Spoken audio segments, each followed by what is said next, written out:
Lately I've been feeling things change. We've been working hard, no sleep, get it every day. And I swear that we ain't stopping till we pay. Yeah, the pressure on, gotta make it work. Triple play, yeah.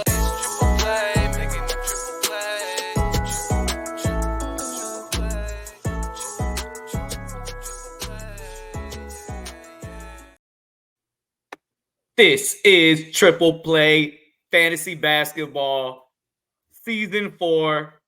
I'm your host, Coach James Lewis. On the other end, my man, Doc Mendelson. Man, that quote's looking better and better with age, you know. The greatest player, no doubt, of all time. What you say, Doc? I'm the LeBron guy around here. He's the hater around here. Every show got to have one of them. All I'm going to say is we are less than a minute into recording our first show of this season, and James is already slurping LeBron. This might be a record. Slurping. I mean, 20 straight points in the fourth quarter. In game number 3, the Lakers are 3-0. Fresh off of being the best player in the Olympics at nearly age 40. Yeah. Steph Curry was the best player in the Olympics. USA gold. Steph Curry had 2 good games. All right, they happen to be the most important games, yes, but LeBron James was the best player on that team. He was by far the alpha and omega of our countrymen. Okay. For those that are new, I promise you, we try to limit the LeBron talk, but James just wants to always bring it up. We actually talk about waiver wire ads. That's what we do. Every week we talk about waiver wire ads, free agents. We drop it on Sunday so that way you can be prepared for the week. It's not a daily show, but it is a week and it prepares you. Sometimes we sprinkle in definitely like that Sunday streamer so you can try to win your week at the end. But yeah, we're just trying to best prepare you for the week. So we give a week forecast. The first week is obviously super important because you don't really know exactly what the coaches are going to do with the lineups. But we talk about schedules as well because that plays a factor into your team and your team's success. We focus mainly on categories leagues, but we tap into points leagues as well. 10, 12 team leagues for the most part. The people we talk about are all like basically 50% or under players that you can find on your waiver wire. We also put in time codes. You know, if you know that Dyson Daniels isn't there because everybody picked him up within the first 2 days, you know, you can kind of, you know, go ahead. You can find a player, but some people tune in to hear, you know, Doc's nonsense on the other end or me saying some crazy thing that Eric will hold on for the entire season. That's true. Like Jeremy Sohan. If you're a watcher from last year, years past, we banter back and forth, but we're here to help you win your fantasy week. Week 2, we always look at the schedule. On Monday, 11 games, Wednesday, 11, Friday, 9, Saturday, 10. The streamable days are starred out there Tuesday, Thursday, and Sunday. So if you can find players to add throughout the week where you don't have somebody like stashed on your bench, the Mavericks play Tuesday, Thursday, and Sunday, although the Mavericks really don't have too many players that are just like free agents. They kind of have a lineup that most of the players that do play are picked up. Another team that plays on Tuesday and Thursday is the Jazz. They do have some more people that might be out there, like, say Taylor Hendricks that is starting this year. All the other teams play either 4 or 3 games. So we look at the games watch because that's important to try to get extra numbers throughout the week. Most leagues have like 3 pickups for the week. It just depends on your league and your league settings. Our number one person that has been getting grabbed up is Dyson Daniels. I like the fit next to Trae Young being a kind of a defensive guard with some size. The fit is there, and he's been getting stocks galore. And when you're in categories league, stocks are hard to come by. Doc, you like this guy, and did you get him?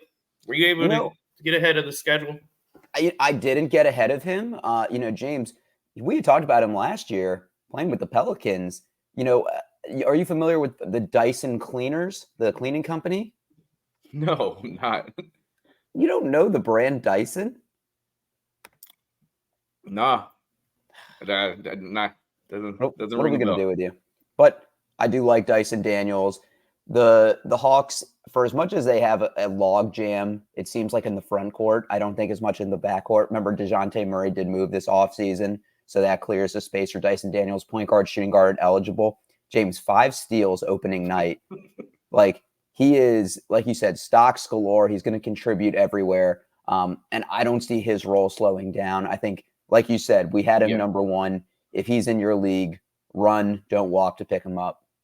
Yeah, I like his defensive intensity. You saw him picking full court with Australia, starting alongside Giddy. I just seen him take a leap, and this might be a beneficial trade for Atlanta going forward. Like I said, the fit with Trae Young makes sense. Bogdanovich, you really want him to come off the bench and give you that spark plug. But I do have to get on you, bro. I know that I've been kind of like the guy making most of the graphics along, but you are definitely helping me out 100%. This picture right here is a little gives me pause moments. It's a little zesty for me. Not gonna lie.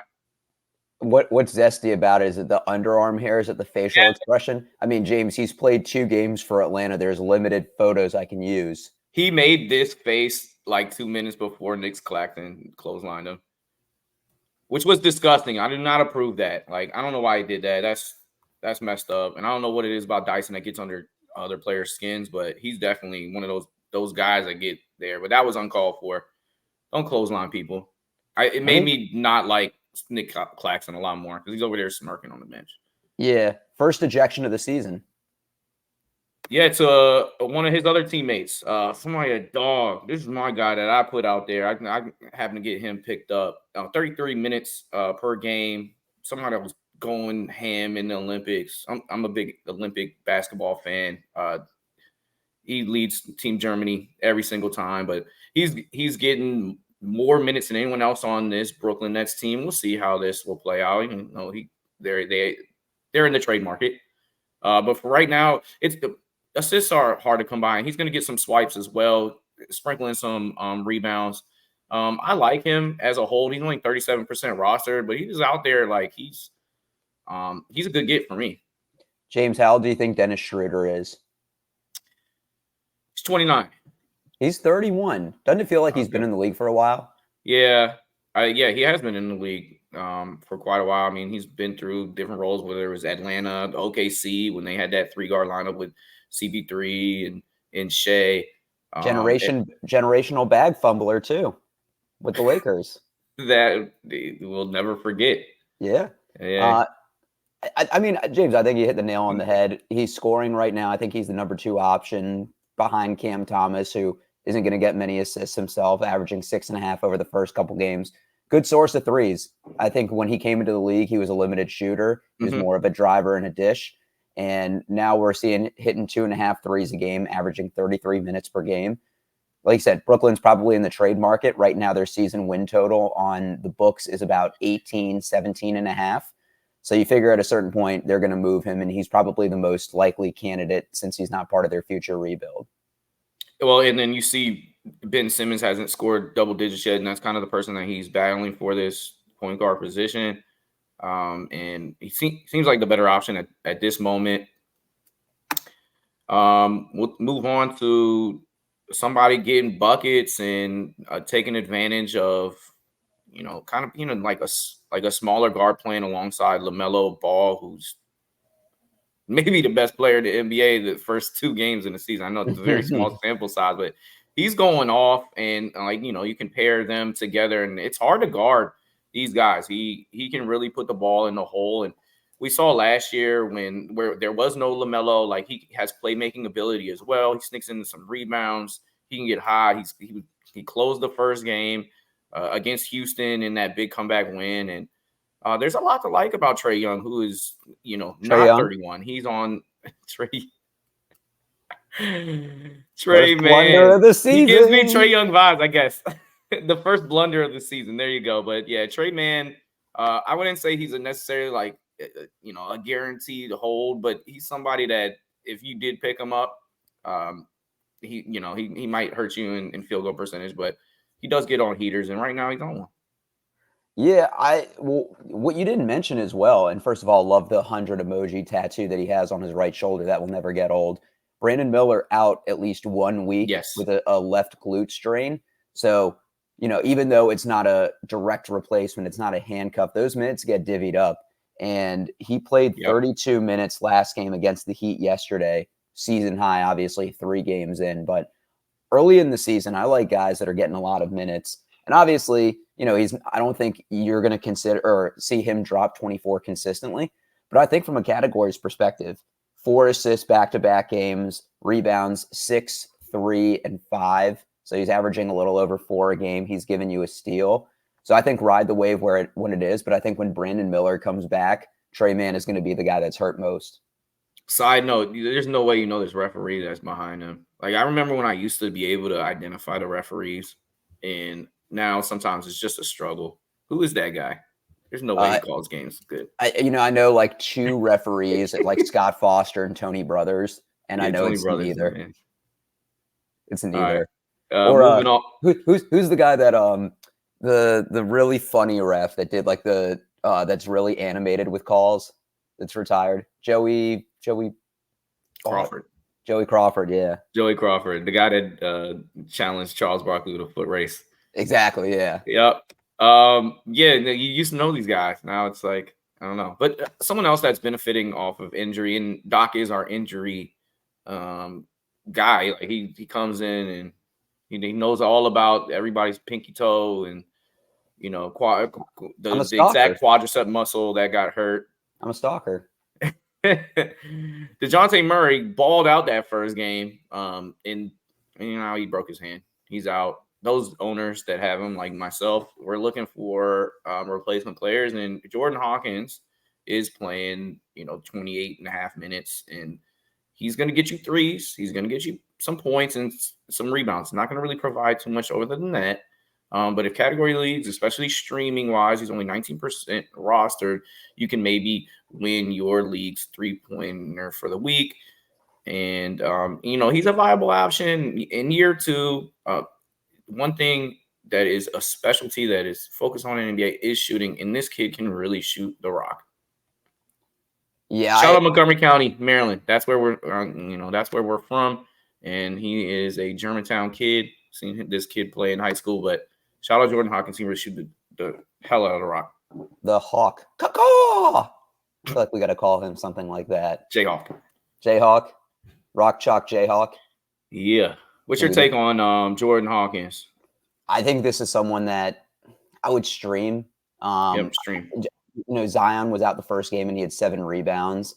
I mean, I think he's great for threes. I wouldn't anticipate. Somebody's got to rebound the ball. They don't got any damn centers. But yeah, go ahead. I mean, that's true. But I wouldn't expect him to shoot 8 of 12, 4 of 7 from 3 every game. I mean, to begin the season, and obviously it's a small sample size, shooting 57% from the field, 53% from 3, played under 30 minutes in both games. So I think if it's like a back-to-back or Zion's out, I think obviously DeJounte Murray being out puts a little bit of a wrinkle in there. But CJ McCollum and Brandon Ingram have such high usage rates anyway. I don't know if it's sustainable for 3 anyway. The Brandon Ingram trade watch is out there and it's on the radar. They clearly need a center, and there's people out there, but like he's a tough fit. But that is something that we'll be watching all year long. Malik Monk is 44% rostered. He should be playing more for the Kings, in my opinion. I just love his game. I think he's a winning player, and some of the things that he does on the court, like, there's other players just don't have this same talent. Had 17 against Minnesota, 14 against the Lakers. Again, I think he should be playing more. If he's out there in your free agents, he should be rostered though in 12-team formats, like guaranteed. In my opinion, and we're gonna verse matchup because I like to do this with Doc. What say you? You take Malik Monk or Andrew Wiggins, who's having a resurgence and 20 points in that first game after a very sluggish last year. Who you take? Man, that's tough. I'm gonna go Wiggins. Tough. I'm gonna go Wiggins. I think there's a more solidified role. Like besides Steph Curry and Buddy Hield has had a resurgent first 2 games, but I can't think of who the number 2 is. Like, we thought it might be Kuminga. Kuminga was one of the favorites to win Most Improved Player, and he hasn't shown that he's going to take that leap. But of course, he's untouchable in trades for the Warriors. And B-Pods is starting slow, but they're playing this 12-man rotation. It's hard for anybody to really get fantasy relevance outside of Steph on that team. But they're playing well. The Warriors have won both games by at least 35 points. So I don't put that much stock into it because I think their minutes have been limited. But when you look at Malik Monk, just from if we're looking at like scoring usage rate, he has to compete with DeMar DeRozan, Sabonis, Keegan Murray, who's shot the ball more this year, De'Aaron Fox, Kevin Huerter. I just think there's a more clear path for Andrew Wiggins to put up better numbers all around. But I do love Malik Monk's game for the record. Two guys that should probably be rostered more in the 50% side as opposed to less than that. But it's kind of something I've seen as a trend from Yahoo rosters. These are Yahoo roster numbers is like, I feel like the roster percentages have gone down a little bit. And I think that has to do with everybody migrating to sleeper. Or just like people like joining leagues and not being active, things of that nature. I don't know. It's something to watch. Yahoo changed their format. I'm not too much of a fan of them doing that, and I don't know if they're on the way out, but they've been somebody that I've stamped for very long, but I don't know. They're still 100 times better than ESPN. But anyways, I digress. Santi Aldama, if Jaren Jackson Jr. does not play, he's the most streamable player. You don't feel bad about dropping him after picking him up. And then we've seen 2 separate games. He's dropped over 20.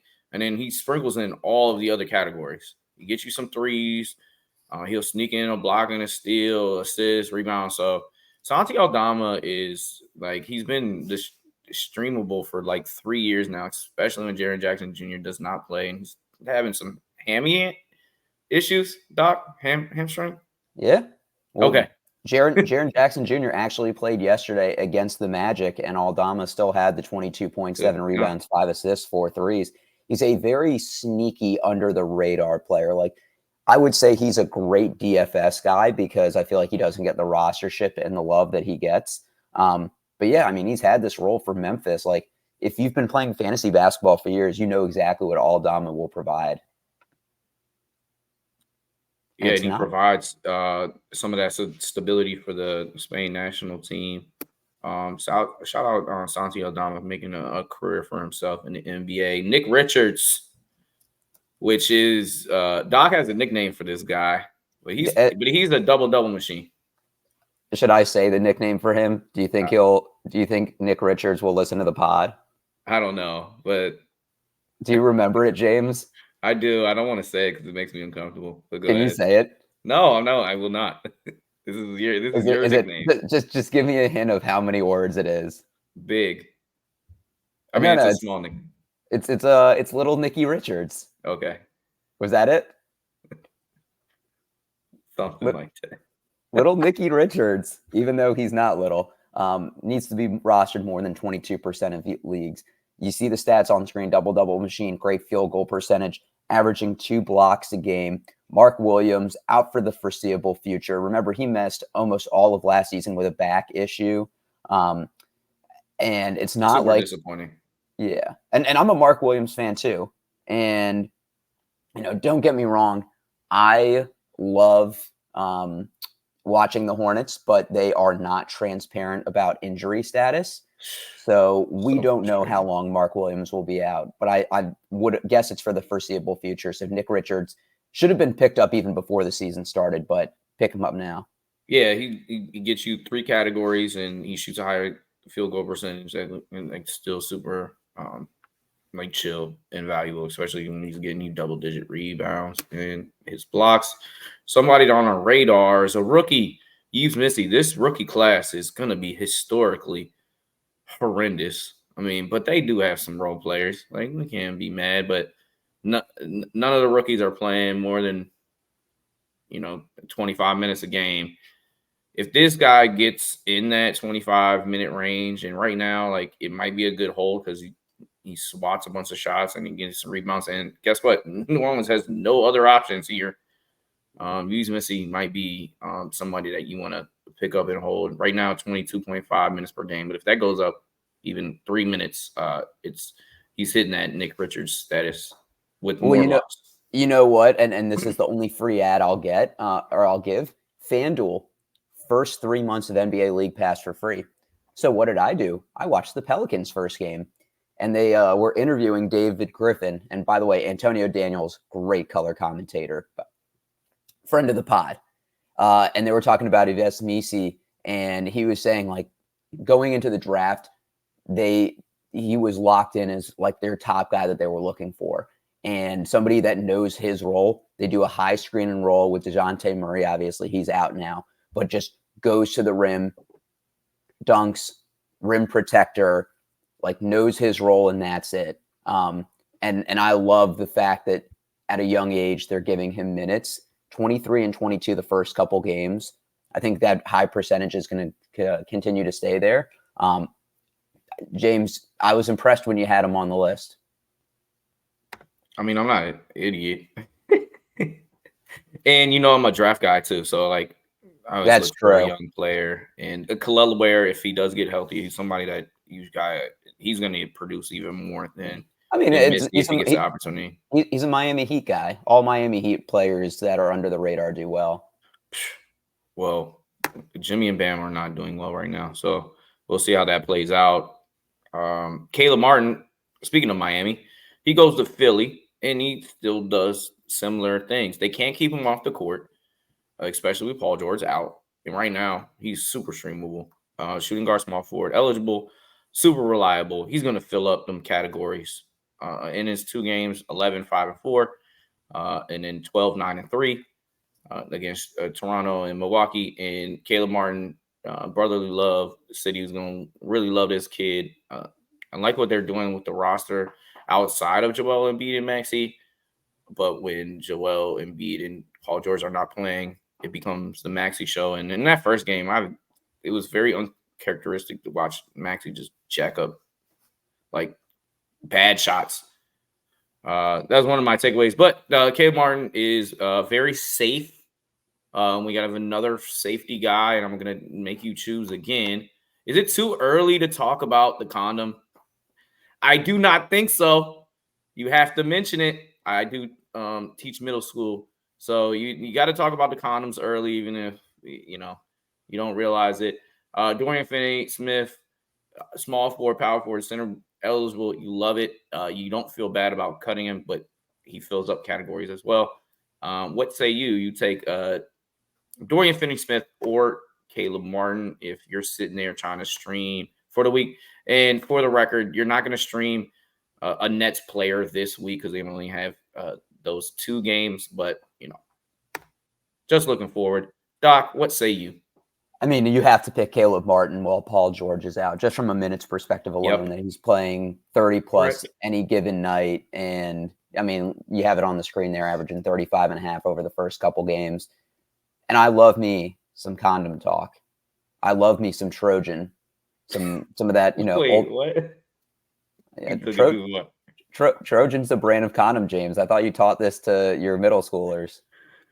We're going to get canceled week 1. You're going to get canceled, bro. Yeah, I'm going to get canceled. I'm surprised I haven't already. But DFS, I think he's going to be good for the entire season. I love the small forward, power forward, center eligible. Somebody that will give you some points, some rebounds, good for a 3 or 2, and good for some stocks.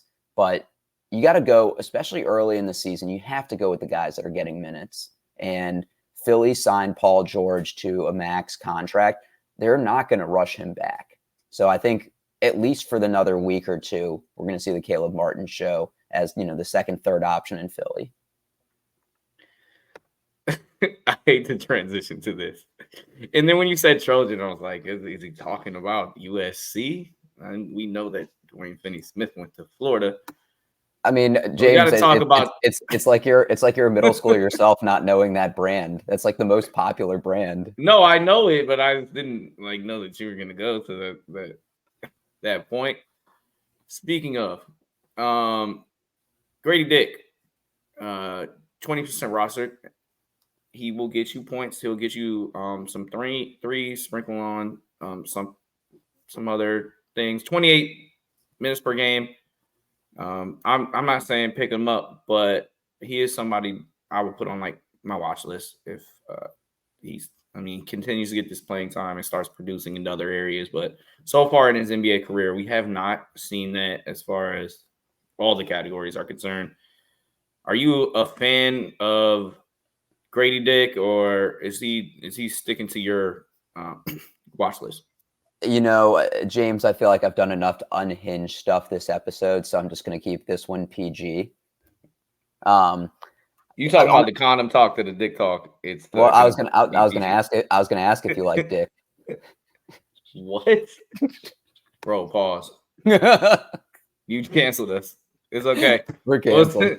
We'll try to get you back on next season. You know, with the game you didn't show, Gradey Dick, 8 points, 1 rebound, fouled out in 24 minutes, lost me some money. I think Gradey Dick is streamable now because Emmanuel Quickly is out. And that he's going to receive more minutes. 30 last game, obviously wasn't in as much foul trouble. And I thought Davion Mitchell might take a step up. Davion Mitchell was scoreless yesterday. He was 0 of 8 from the field. RJ Barrett has been out with a shoulder issue. So really, outside of Scotty Barnes, they don't really have anybody that's going to score the ball. Jakob Pearl will give 10 to 15 points. But I'd say as long as RJ Barrett and Emmanuel Quickly are out, Gradey Dick is somebody that's going to score the ball. I wouldn't use him for much else besides points and threes. So as we wrap up, you heard it first, and second and third. Me and Doc will be doing this every week. The NBA is so interchangeable when it comes to injuries, trades, coaching decisions, and whatnot. You got to stay active if you really want to win your league, which I have done 2 of the 4 years, hanging with Coach Doc as commissioner. Hopefully he gets a win this year. He decided to just, bid on all the players that I bid on, and he bid off my strategy. And right now, going into the season, I think he's the strongest team that he's ever had going into a season. But, can you thank me for, giving you the blueprint? And, I'm frustrated a little bit because you got all my players. James, you got no problem. You got no problem slurping LeBron. You got no problem slurping yourself. Slurping. I don't like that term. Well, you don't like a bunch of terms I've said. Yeah, that's our age difference right there. But we did an auction draft, and I would always recommend doing an auction draft over a snake for fantasy basketball. Yeah. And anytime I saw James want somebody, do this to people that you like. Just raise the price a little bit. Make them spend a little bit more. Blame it on inflation. And all of that starts to add up. And then people start to get frustrated. And then they don't like their team. And that's what happened to James. So Eric's strategy is whoever wins the league, steal their strategy, and then outbid them. Make them frustrated. Okay. Frustrate your co-host. All right. We will be beefing / we still have love for each other all season. Me and Doc, tune into the show again. We give you a time code so you can skip past Doc's comments on condoms and everything else that may come up. We will try to keep it a lot more PG the next time around. But till next time, stay active. Comment on our stuff. We comment back. We're all about everybody doing the best individuals that they can be. And we appreciate y'all for watching. And to cap it off, we do it because we love fantasy basketball and for no other reason. Yeah, let's make fantasy basketball a real mainstream thing like fantasy football. Let's do it. Tell a friend. Tell them to get locked in. Till next time, for Doc and Triple Play Fantasy, peace.